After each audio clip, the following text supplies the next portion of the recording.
હું છું પ્રિયંકા વાજા. તમે જોઈ રહ્યા છો સિટી કવરેજ ન્યૂઝ. આજના મુખ્ય સમાચાર. જૂનાગઢના અગ્રણી બિલ્ડર ચેતન ફળદુને તેમની સામેની બદનક્ષીની ફરિયાદમાં ગુજરાત હાઈકોર્ટે સ્ટે આપ્યો છે, જેથી ચેતન ફળદુને મોટી રાહત મળી છે. ક્વોશિંગ અરજીમાં ગુજરાત હાઈકોર્ટે સ્ટે આપતા નોંધ કરી છે કે ફરિયાદ કરનારને ઉદ્દેશીને આ શબ્દો બોલાયેલા નથી, પણ સોશિયલ મીડિયામાં બોલાયેલ શબ્દ છે.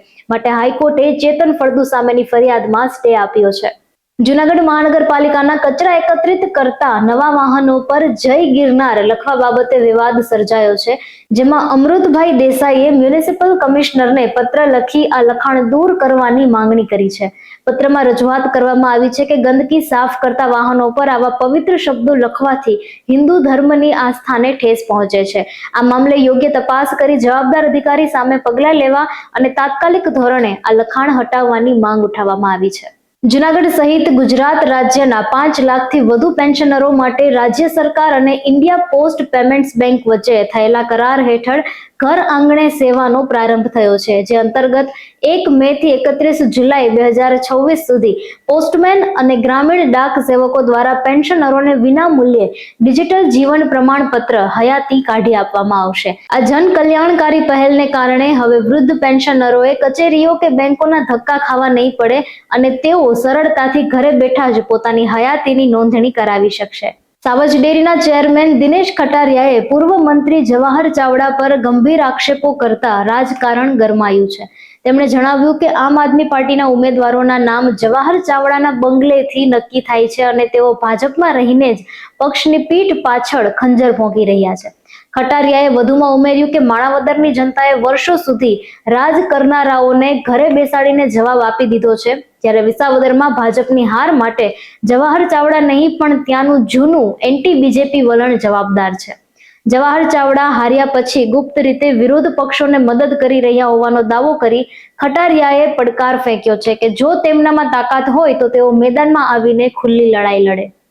દુઃખદ છે કે જૂનાગઢ જિલ્લામાં સૌ પ્રથમ સ્પોર્ટ્સ કોમ્પ્લેક્સ બનવા છતાં તેનો યોગ્ય ઉપયોગ થઈ શક્યો ન હતો, અને આજે જ્યારે જિલ્લાના અન્ય વિસ્તારોમાં 27 થી વધુ કોમ્પ્લેક્સ તૈયાર છે, ત્યારે જૂનાગઢ શહેરમાં હજુ માત્ર ફાઉન્ડેશન માટેના ખાડાનું જ કામ થયું છે.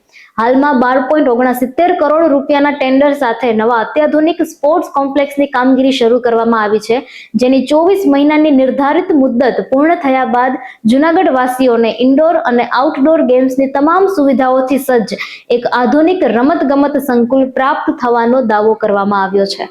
જૂનાગઢમાં ભક્ત કવિ નરસિંહ મહેતાની 618મી જન્મ જયંતિની ભવ્ય ઉજવણીના ભાગરૂપે વૈશાખ સુદ પૂર્ણિમાના પવિત્ર દિવસે વિવિધ કાર્યક્રમોનું આયોજન કરવામાં આવ્યું છે, જેમાં શુક્રવારે હરિઓમ ચેરિટેબલ ટ્રસ્ટ દ્વારા નરસિંહ મહેતા સર્કલથી અપના ઘર સુધી ભવ્ય પુસ્તક યાત્રા યોજાઈ હતી.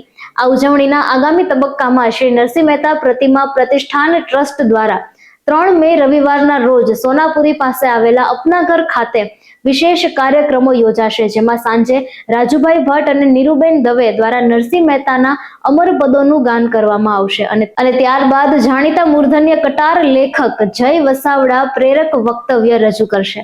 નટુભાઈ ચોકસીના હસ્તે દીપ પ્રાગટ્ય દ્વારા ખુલ્લા મુકાનારા આ કાર્યક્રમમાં બહોળી સંખ્યામાં ઉપસ્થિત રહેવા માટે દિવ્યાંશુ, વૈષ્ણવ, સમીર દિવાન અને ટ્રસ્ટના અન્ય સભ્યોએ જૂનાગઢના નગરજનો અને નરસિંહ ભક્તોને હાર્દિક નિમંત્રણ પાઠવ્યું છે. ભારત સરકારના એગ્રીસ્ટેક પ્રોજેક્ટ હેઠળ ખેડૂતો માટે ફાર્મર રજિસ્ટ્રીની કામગીરી વેગીલી બનાવવામાં આવી છે, જે અંતર્ગત પીએમ કિસાન યોજનાના લાભાર્થીઓએ પોતાનો લાભ ચાલુ રાખવા માટે ફરજિયાત નોંધણી કરાવી ફાર્મર આઈડી મેળવવું જરૂરી છે. જૂનાગઢ જિલ્લામાં હજુ પણ 27,689 જેટલા ખેડૂતોએ આ નોંધણી કરાવી નથી, જેને ધ્યાને રાખી જિલ્લા ખેતીવાડી અધિકારી દ્વારા તમામ ખાતેદારોને આગામી 10 મે 2026 સુધીમાં રજીસ્ટ્રેશનની પ્રક્રિયા પૂર્ણ કરી લેવા માટે ખાસ અનુરોધ કરવામાં આવ્યો છે, જેથી ભવિષ્યમાં યોજનાકીય લાભો મેળવવામાં કોઈ અવરોધ ન આવે. રંગોળીના રંગોમાં છલકાતી ગુજરાતની અસ્મિતા. ગુજરાતના 66માં સ્થાપના દિવસ નિમિત્તે વડોદરાના સહજ રંગોળી ગ્રુપ દ્વારા ઈવા મોલ ખાતે 20 બાય 20 ફૂટની ભવ્ય રંગોળી તૈયાર કરવામાં આવી છે. 17 કલાકારોએ સતત 5 દિવસ મહેનત કરી ગુજરાતના વારસાને રંગોમાં જીવંત કર્યો છે. Statue of unity, Lakshmi Vilas palace, ગીરના સાવજ અને આપણા પ્રધાનમંત્રી નરેન્દ્ર મોદી સહિતના ચિત્રો આકર્ષણનું કેન્દ્ર બન્યા છે. ટેસ્ટ એટલાસ દ્વારા બહાર પાડવામાં આવેલી વિશ્વના ટોપ 100 પેનકેક્સની તાજેતરની યાદીમાં ભારતીય વાનગીઓએ પણ પોતાનું સ્થાન જમાવ્યું છે. ફ્રેન્ચ ક્રેપ્સ અને લાતવિયન પોટેટો પેનકેક્સની વચ્ચે માત્ર ડોસા જ નહીં પણ અન્ય દેશી વાનગીઓનો પણ સમાવેશ કરવામાં આવ્યો છે. કુલ 8,811 રેટિંગ્સના આધારે તૈયાર કરાયેલી આ યાદીનો મુખ્ય હેતુ સ્થાનિક અને પરંપરાગત વાનગીઓને પ્રોત્સાહન આપવાનો અને લોકોમાં નવી વાનગીઓ પ્રત્યે ઉત્સુકતા જગાડવાનો છે. ભલે ટેકનિકલી ઢોસા અને પેનકેક અલગ ગણાતા હોય, પરંતુ આ વૈશ્વિક પ્લેટફોર્મ પર ભારતીય સ્વાદને મળેલી ઓળખ એ ગૌરવની બાબત છે. સિટી કવરેજ ન્યૂઝના ડેઇલી અપડેટ માટે અમારી ચેનલને લાઇક કરો, શેર કરો અને સબસ્ક્રાઇબ કરો. આવતીકાલે મળીશું ફરી નવા સમાચારો સાથે. City coverage news Junagadh.